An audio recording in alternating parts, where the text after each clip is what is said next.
Israel के खिलाफ Hamas की विध्वंसक तैयारी, एंटी टैंक शेल का वीडियो जारी किया गया। यह आप देखिए, इजराइल के खिलाफ हमास की एक और तैयारी है और एंटी टैंक शेल से ये जिनको तैयार किया गया है और बाकायदा इसका वीडियो भी जारी किया गया। अपनी ताकत आईडीएफ ने, इजरायली सेना ने दिखाई। तो ये एंटी टैंक शेल्स हैं और बाकायदा युद्ध के मैदान में इसका इस्तेमाल किया जाएगा। कैसे इसका इस्तेमाल होगा और ये कितने ताकतवर है, ये सारी बातें इस वीडियो के जरिए बतलाने की कोशिश की गई। अगली बड़ी खबर का रुख करेंगे। अमेरिका ने भेजे महाविनाशक युद्धपोत, इजराइल के पास तैनात किए गए युद्धपोत जेराल्ड के बाद यूएसएस आइजनहावर की तैनाती होगी। भूमध्य सागर में इजराइल के पास पहुंचा युद्धपोत आइजनहावर की अब तैनाती भूमध्य सागर में होगी और ये अमेरिका इजराइल को देने वाला है। इससे पहले अमेरिका ने जेराल्ड भी दिया था। यूएसएस जेराल्ड के बाद यूएसएस आइजनहावर की तैनाती भूमध्य सागर में होगी। एक और अहम खबर, जंग के बीच इजराइल का बड़ा ऐलान, आयरन बीम का परीक्षण करेगा इजराइल। नया एयर डिफेंस सिस्टम है आयरन बीम और इसका परीक्षण करने की अब इजराइल कर रहा है तैनाती। तो देखिए, इजराइल एक बड़ी तैयारी कर रहा है आयरन बीम का परीक्षण करने की। युद्ध के हालातों के बीच ये बताने की कोशिश कर रहा है इजराइल कि हम सबसे शक्तिशाली हैं, क्योंकि अब अलग अलग मोर्चों पर इजराइल के खिलाफ भी आवाज बुलंद होने लगी और इसलिए अब इजराइल युद्ध के हालातों के बीच आयरन बीम का करेगा परीक्षण। तो आप देखिए किस तरह से आयरन डोम का जो इजराइल का डिफेंस सिस्टम है इसका इस्तेमाल हो रहा है, लेकिन अब आयरन बीम की जरूरत क्यों पड़ी इजराइल को, इसका परीक्षण क्यों किया जा रहा है, यह आप देखिए। तो आप देखिए आयरन डोम और आयरन बीम दोनों का जो सफलता को लेकर जो स्ट्राइक रेट है वो कितना है। आयरन बीम की बात की जाए तो 95% अपने टारगेट को खत्म करने में सफल है। आयरन डोम की बात करें 90% ये अपने टारगेट को सफल करने में कामयाब रहता है। आयरन बीम की बात करें तो रेंज इसकी 7 किलोमीटर, लेकिन आयरन डोम की जो रेंज है वो 4 किलोमीटर है। यानी हर लिहाज से जो आयरन बीम है ज्यादा शक्तिशाली है।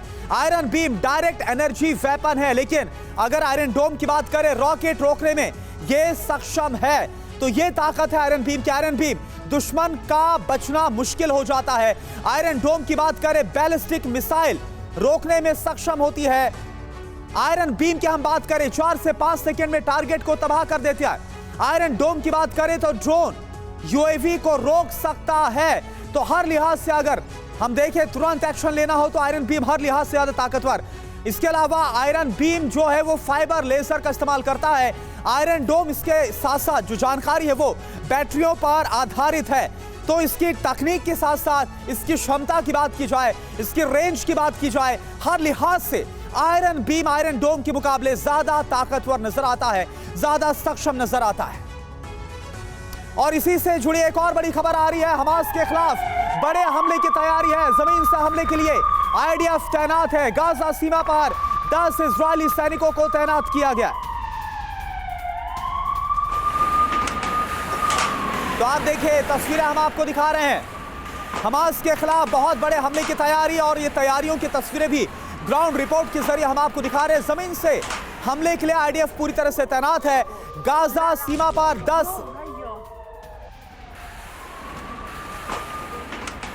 हजारों की संख्या में, यहां पर करेक्ट करेंगे, गाजा सीमा पर हजारों की संख्या में इजरायली सैनिक, 10,000 है ये, 10,000 की संख्या में इजरायली सैनिक तैनात।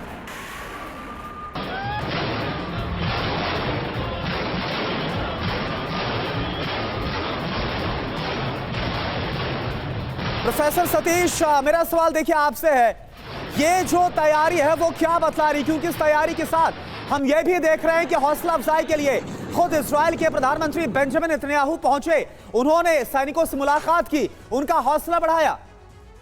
निश्चित रूप से हमको लगता है कि ये आने वाले समय में ये संघर्ष या युद्ध और विकट होने जा रहा है, क्योंकि जिस तरीके से इजराइल की अपनी सैनिक शक्ति है, लेकिन उस सैनिक शक्ति के साथ बाकी अन्य देशों का सपोर्ट, जिसमें अमेरिका महत्वपूर्ण रहा है, 67 की लड़ाई, 73 की लड़ाई और उसके बाद भी जब जब लड़ाई हुई है, इजराइल चारों तरफ से इस्लामिक देशों से, मुस्लिम देशों से घिरा हुआ है। इसके बावजूद भी बड़े ही कम समय में, आपने देखा होगा 10 दिन के भीतर युद्ध को अंजाम देने में, सफलता प्राप्त करने में इजराइल सफल रहा है। इसके पीछे उसकी अपनी सैनिक शक्ति और बाहरी सपोर्ट निर्णायक रहे हैं। अब इस बार भी वो सारे समीकरण अमेरिका से लेकर यूरोपीय देश उसके साथ खड़े हुए दिखाई दे रहे हैं। तो ऐसी स्थिति बन रही है कि आने वाले समय में बहुत ज़्यादा लंबा नहीं। बिल्कुल सर, इतना आसान नहीं है हमास का इजराइल से मुकाबला करना जो आप बता रहे हैं।